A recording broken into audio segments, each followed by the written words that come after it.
Good morning, everybody. Welcome to another Daily Market Report brought to you by Mike Bjork, and happy Friday. It's October 2nd today.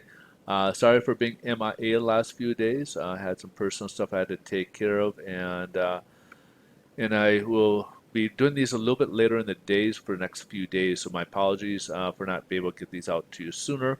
So at least until middle of next week, I should hopefully uh, begin these probably later in the day for you guys. So just FYI.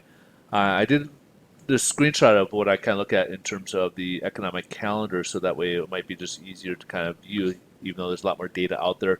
I highlight the ones that I view are more important, so hopefully you like the new look. Uh, we'll start off with the average work week hours for the month of September. Last report that came out for the month of August came in at 34.6, and the forecast called for unchanged. However, it did uptick a little bit to a 34.7. Now, the big number that we've been waiting for all week is the non-farm payrolls. This is brought to you by the Bureau of Labor Statistics, or the BLS, for the month of September. So last month, August, it was at 1.371 billion, or 1.371 million, excuse me, people that got new jobs created.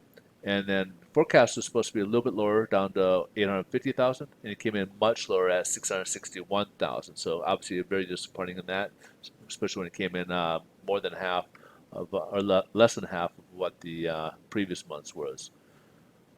Now, unemployment rate, however, if we look at the unemployment rate, it was at 8.4.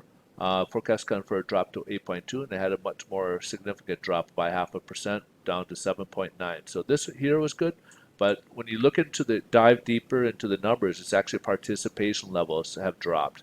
We're seeing that fewer and fewer people are actually are moving to the sideline and are participating into the labor market. So they're not counting against that. So that's one reason why we're seeing that come down, and it's not obviously a very good news or good sign for that. Let's move on here. We got average hourly earnings. We were up 0.4% in the month of August. Forecast come for a 0.2% increase, and it was a lot more abysmal at 1.1%. So not very overwhelming in terms of average hourly earnings. Then let's drop down here to consumer sentiment, see how consumers feeling about things. We're at 78.9 up in the month of August. Forecast was to be a slight uptick to 79, and it came in a little bit hotter at 80.4, which is obviously good news that people are feeling a little bit better about things. Last but not least, we got factors for the month of August. So in July, it jumped up 6.4%, which is obviously very good news. Forecast is calling for 1% in the month of August, and only went up 0.7%. So a little, again, underwhelming right there. So let's jump over to the headline news, see what's going on.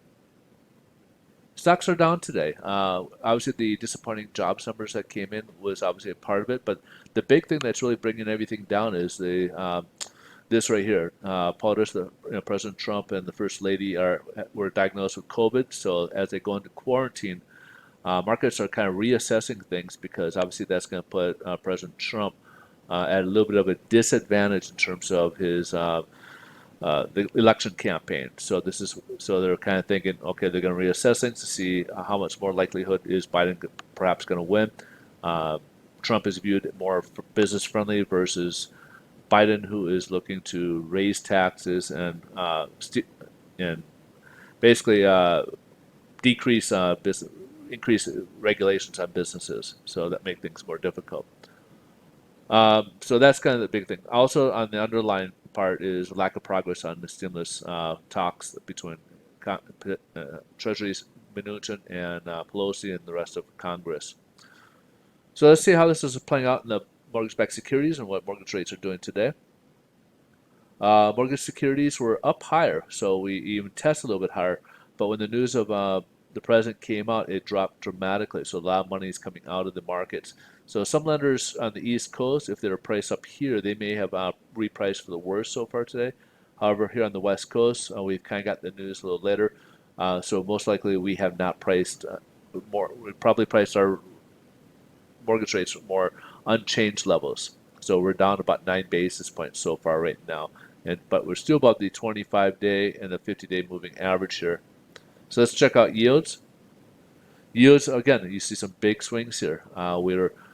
We started off here above this technical level. Well, I'm sorry, actually we started off here just below the 50-day moving average, or sorry, 25-day moving average, and rose up.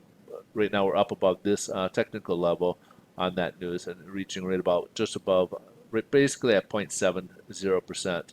But as you can see here, we were testing earlier prior to the diagnosis, the 100-day moving average and then even the 50-day moving average were dropping even much lower. So rates are a little bit higher from the last time we did this. As you can see, the yields are up higher from where we were on Tuesday when I initially did this, as yields were much lower. So we've had some worsening in mortgage rates. So hopefully this helps you guys out. But if you look at from yesterday, pricing for the most part is unchanged so far, and a lot of it has to do with sentiment and what was potential, what could happen forward thinking in terms of the election. We got with the president and the first lady being sick, moving forward. And that's kind of where things are at. But if you look at early in the week when I first did this report, or last did this report on Tuesday, mortgage rates in that time, the last few days have gone up a little bit as a result. All right, so stay tuned if you guys want any information on mortgage products or different questions that you may have regards to mortgages or real estate. I will leave a link at the end of this video, also in the description.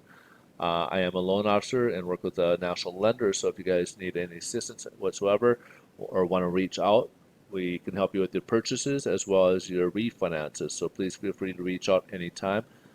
We can assist you at that point. My contact information will be on that website, so you can reach me via that website.